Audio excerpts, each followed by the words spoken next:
This is Real News Media TV, coverage you can trust. Please like, share, subscribe, and hit the notification bell. Select all for daily news updates. Court rules against a former RedStrap employee, criticizes government for delays. Business analyst Kevin Simmons, who was made redundant by RedStrap Limited in 2017, has failed to get the Judicial Review Court to quash the decision of the Ministry of Labor and Social Security not to refer the dispute to the Industrial Disputes Tribunal. Simmons, through his lawyers, wrote to the Permanent Secretary in 2018 seeking the intervention of then-Minister Shahini Robinson in what he termed the unjustifiable termination of his employment. Several conciliation meetings were held between him and the company, but there was no resolution at the final meeting held in July 2019. It was then determined that guidance should be sought from the Legal Services Unit in the ministry to assist with any recommendations to the minister. On January 9, 2020, Simmons' lawyers expressing concerns about the delay received a response that the minister was advising herself so as not to fall into error. The Legal Services Unit prepared the guidance sought and sent it to the Attorney General's chamber on July 16, 2020 for a recommendation on how to proceed. The court was informed that owing to staffing and other challenges at the AG's chambers, the recommendation was not sent to the ministry until January 4 this year. The long-term delay prompted Simmons to take the issue to the Supreme Court in 2020, seeking orders to compel the minister to act. In April, the Judicial Review Court unanimously ruled that the claim for an order directing the minister to consider the dispute in question, according to the provisions of the Labor Relations and Industrial Disputes Act, was refused. Simmons had claimed constitutional redress for the long delay by the ministry to refer the dispute to the IDT, but two of the three judges who heard the matter also ruled against him on that point.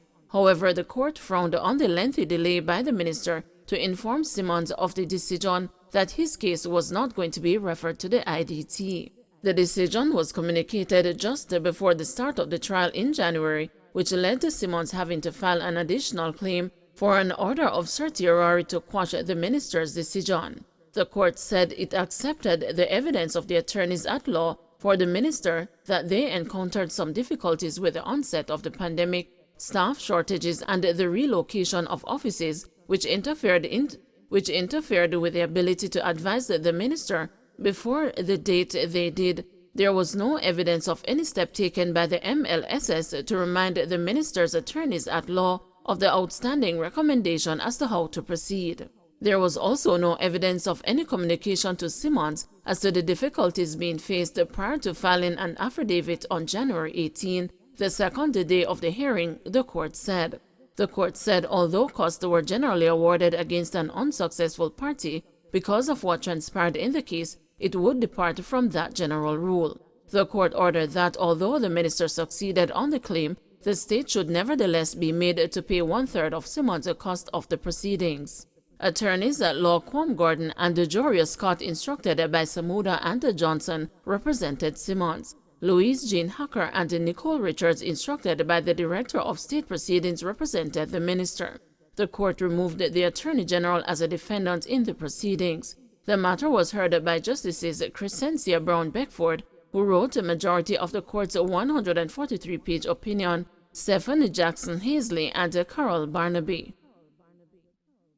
16-year-old student missing. Another alert activated. An Ananda alert has been activated for 16-year-old Talita Montgomery, a student of Mount Olive District, Lawrence Tavern, St. Andrew, who has been missing since Saturday, May 7.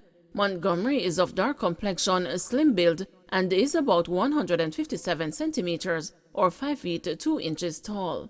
Reports from the Lawrence Tavern police are that the teen was last seen at home about 5 p.m. wearing a blue blouse, black jeans, and a pair of black slippers. She has not been heard from since. Anyone knowing the whereabouts of Talita Montgomery is asked to contact the Lawrence Tavern police at 876-942-6322, Police 119 emergency number, or the nearest police station.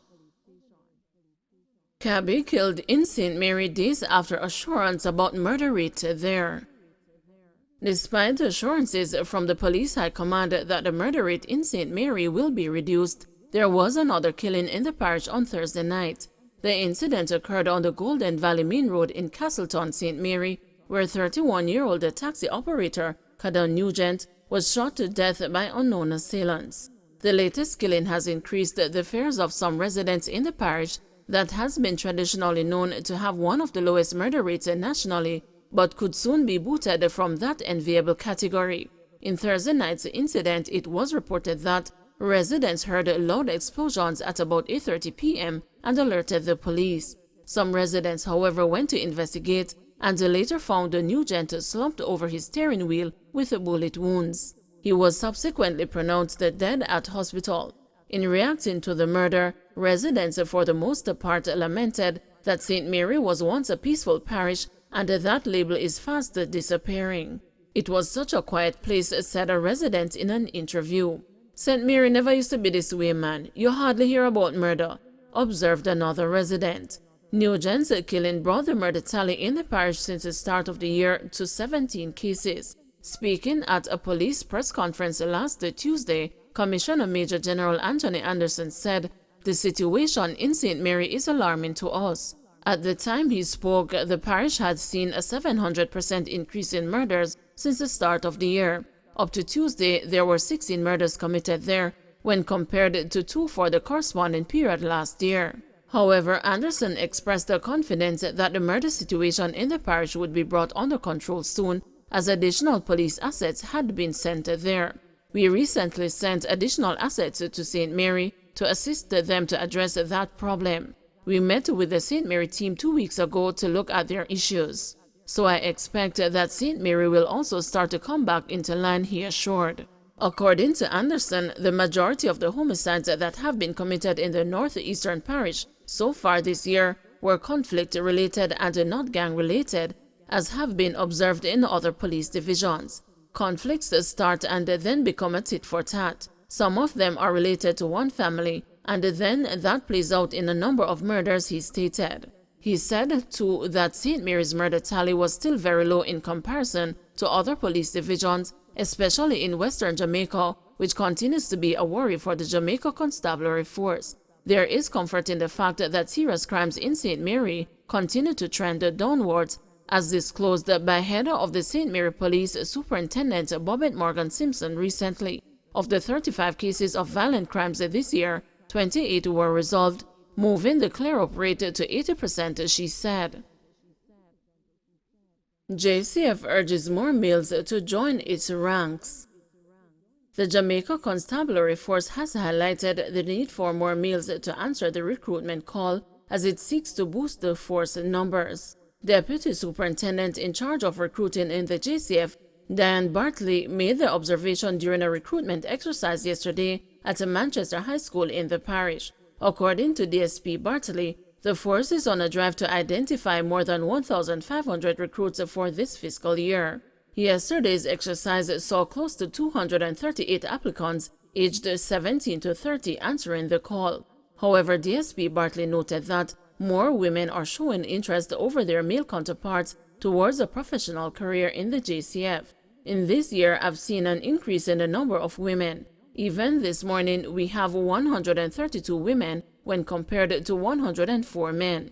So the pass rate tends to be higher among the women than among the men, said DSP Bartley. While not discounting the importance of the prospective female recruits, she stressed the necessity for more males to assist with critical frontline duties. Meanwhile, DSP Bartley expressed confidence in yesterday's exercise, achieving the desired results for the year-long drive. When we consider that the heavy lifting of police is to be done by men, not that our women can't, because the JCF provides equal opportunity for men and women. But we need more men to put on the front line, even as we also put our women out on the front line, said Bartley. Fire destroys a guest house in Portland. Firefighters are battling a massive blaze at the Scotia Guest House on Titchfield Hill in Port Antonio, Portland. There are no reports of injuries. The fire, which reportedly started sometime after 8:30 p.m., quickly engulfed the building. 2 fire units from Port Antonio responded first to the blaze, but help had to be sought from the Buff Bay Fire Station, approximately 18 miles away. The cause of the fire is yet to be ascertained.